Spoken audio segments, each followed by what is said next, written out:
Бастай берейік па?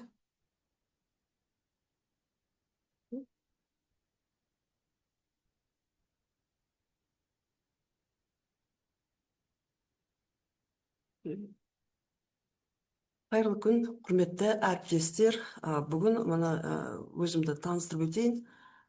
Жусупова Алуа Мукашевна мамандырылған білім инновация лицей интернаты, музыка пән мұғалімі, домбыра үйірме жетекшісі, педагог, сарапшы. Бүгінгі таңда өзімнің элективті авторлық бағдарламамды сіздерге ұсынайын деп отырмын. 7-ші сынып оқушыларға арналған аптасына бір рет 1 сағат, барлығы 34 сағат. Бағдарламаның тақырыбы домбыра қазақ халқының ұлттық қазынасы. Домбыра тек музыкалық аспап қана емес, Қазақстан мәдениет пен тарихының символы. Домбырада ойнауды үйрену музыкалық есту қабілетін, ырғақ сезімін, қимыл қозғалыс, координациясын дамытуға, сондай-ақ табандылық, тәртіптілік және эстетикалық тағылымды қалыптастыруға ықпал етеді. Домбыра қазақ халқының ұлттық қазынасы авторлық бағдарламасы білім алушыларға қазақ музыкасын тереңірек түсінуге және жақсы көруге, ой өрісін кеңейтуге және шығармашылық әулетін дамытуға көмектеседі. Домбыра қазақ халқының ұлттық қазынасы. Бұл бағдарлама үйірмесі сабақтарында функционалды сауаттылығы дамытудың тиімді әдістерін және инновациялық әдіс тәсілдерді қолдану арқылы оқушылардың шығармашылық дағдыларын дамытуға және арттыруға бағытталған. Бұл бағдарлама орта білім беру жүйесінің талаптарына сәйкес құрастырылған. Ол 7-ші сынып білім алушыларға бойына ұлттық музыка өнеріне деген сүйіспеншілігін оятуға, қазақтың қасиетті аспабы домбырада ойнаудың қарапайым әдістерін меңгеруге бағытталған. Бағдарлама 34 сағатқа, аптасына 1 сағат есептелген.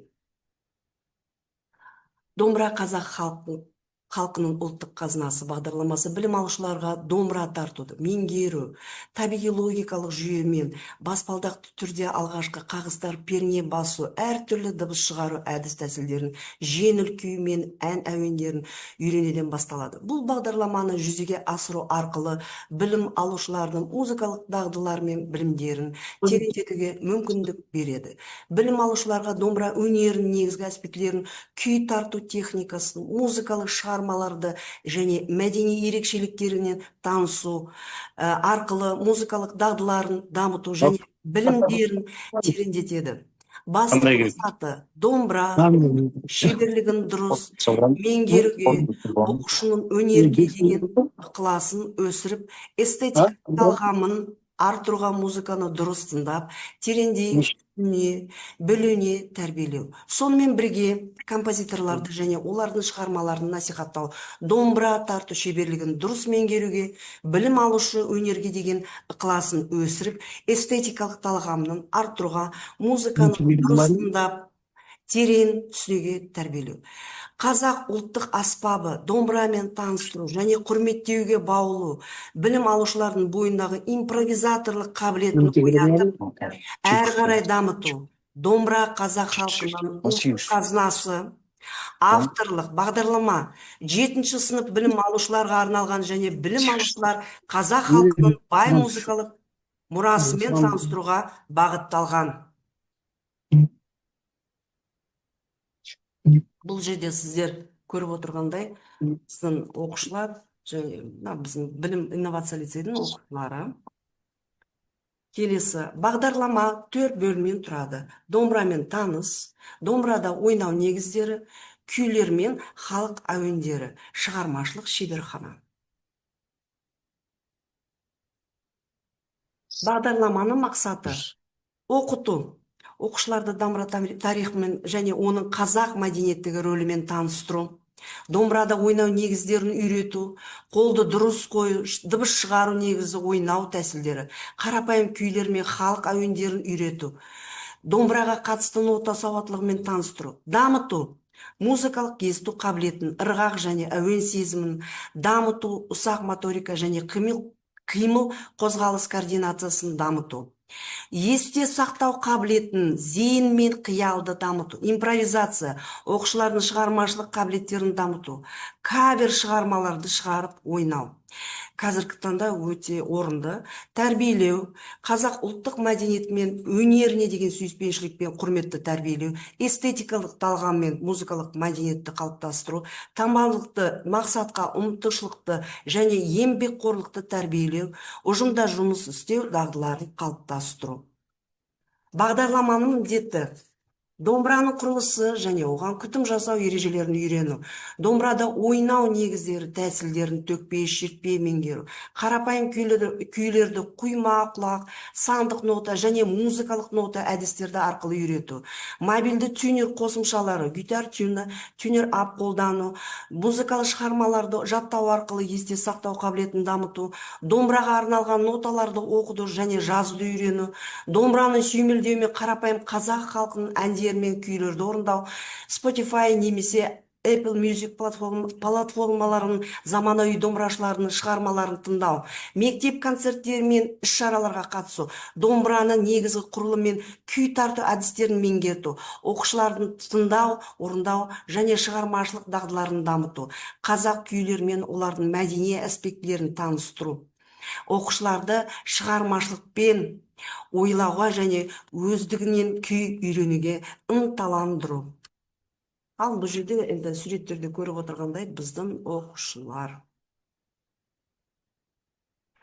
Бағдарламаның өзектілігі. Бұл бағдарлама білім алушыларға күй өнерін кен ауқымын түсінуге мүмкіндік береді. Оның ішінде орындау техникасы, музыкалық есту қабілеті, сондай-ақ мәдени білім мен дәстүрлер. Қазіргі заманда ұлттық өнерді насихаттаудың маңызы зор.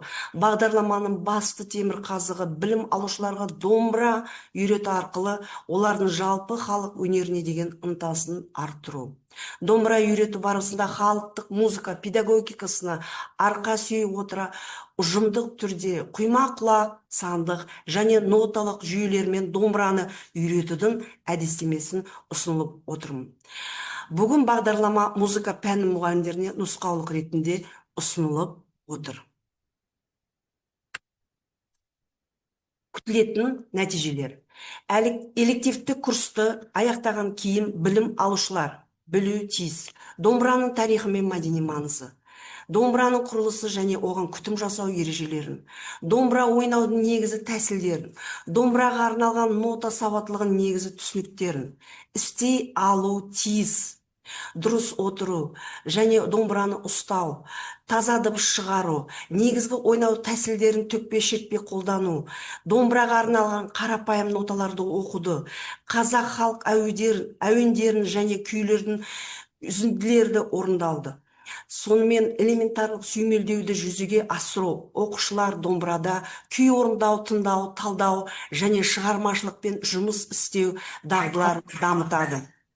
Оқушылар шығармашылық жобалар мен музыкалық тәжірибенің арқылы өз дағдыларын көрсетеді. Игеру тиіс, өз бетінше жұмыс істеу дағдыларын, ансамбльдегі топтық жұмыс дағдыларын, дамыған музыкалық есту қабілеті мен ырғақ сезімін, табандылық пен тәртіптілікті, қазақ ұлттық музыкасына деген сүйіспеншілікті. Ал бұл жерде көріп отырғандай, біздің оқушылар әртүрлі шараға қатысып, жәнеден ауданда, қалақта өтетін байқауларға қатысқан кездері. Ақпараттық әдістемелік бөлім. 7-ші сыныптарға арналған бағдарлама мазмұны 34 сағат құрайды.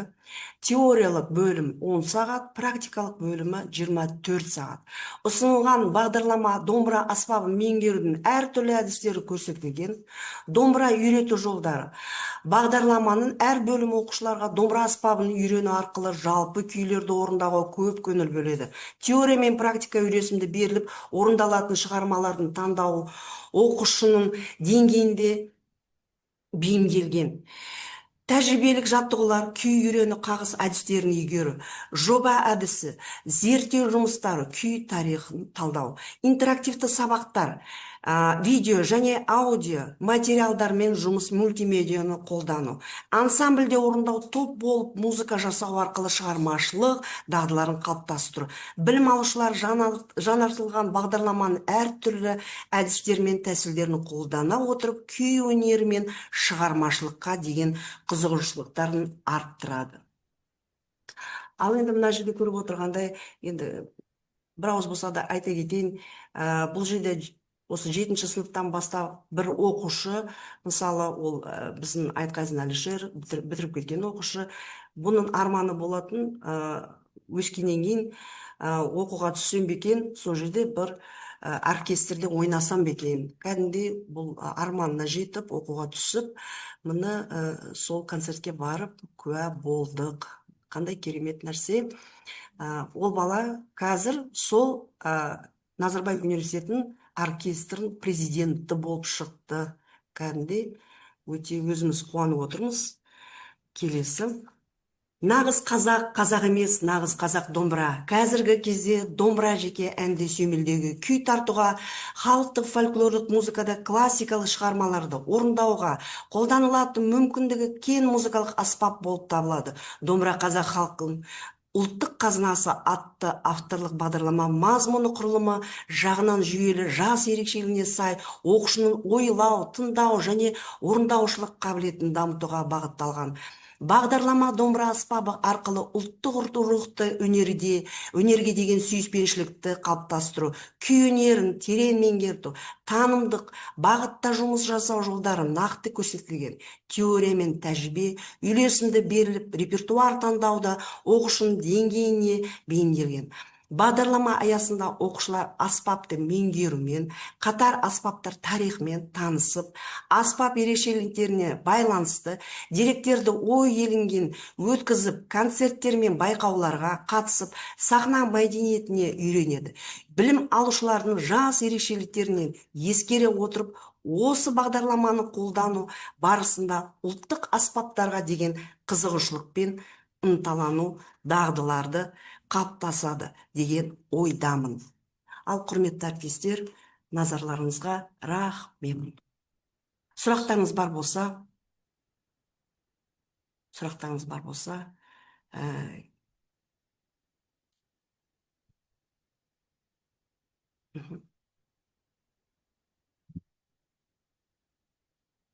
өз ойларыңыз, сұрақтарыңыз болса, ойларыңыз бар болса. Сәлеметсіздер ме, әріптестер? Бүгін біз 57-ші білім инновациялық лицейі мұғалімі Жүсіпова Алуа Мұқашевнаның осындай керемет бағдарламасын тыңдап Білім инновация. жатырмыз. Жалпы домбыра қазақ халқының ұлттық қазынасы. Нағыз қазақ емес, нағыз қазақ домбыра деп, қазіргі білім алушыларға осы домбыраның қыр-сырын үйретіп, сонымен қатар әлем мәдениетімен де таныстырып, домбыраны үйретіп қана қоймай, сонымен қатар түрлі байқауларға апарып жатқанының куәсі болып отырмыз. Тақырып өте өзекті, қазіргі таңда өте қажет. Мына қазіргі бета, Z балалар деп жатырмыз. Мына смартфонға үйренген балаларды осындай ұлттық аспаптарымызға дәріптеу, үйрету, уақыттарын тиімді пайдалану мақсатында өте тиімді құрылған бағдарлама деп айтар едім. Білім алушыларды әлем мәдениетімен таныстыра отырып, ұлттық аспабымыз домбырада еркін ойнаудың түрлі тәсілдерін ұсынып отыр. Ұлттық қазынамыз домбыраны үйретіп қана қоймай, авторлық бағдарлама негізінде де практикалық жұмыстардың да жасалып жатқан туралы айтылып жатыр, көрсетіліп жатыр. Сондықтан да жұмысыңыз жемісті болсын, авторлық бағдарлама өміршең болсын, барлығымыз таласа тармаса қолданып жататын сондай жақсы авторлық бағдарлама болсын. Рахмет. Жемісін көріңіз. Рахмет. Рахмет, Бақтыбай. Комментарийға да қалдырдым осы пікірімді. Рахмет. Тағы да айтатындар бар ма? Қосатындарыңыз бар ма? Сұрақтарыңыз бар болса?